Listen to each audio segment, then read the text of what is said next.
how do you explain the success that so many of you working with Sean are having right now? What is it about him, or is it something about you guys that's behind it, or is it simply a coincidence?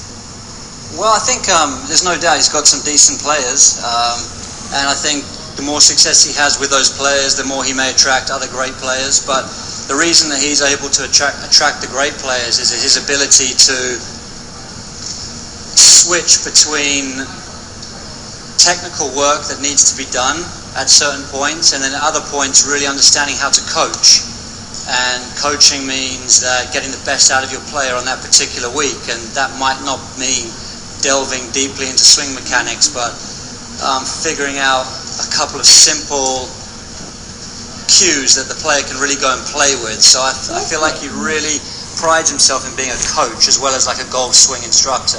As a follow-up on two, please. Yes, could you give us an example of during the Open week where maybe he was able to do that, or even in your preparation that it proved helpful?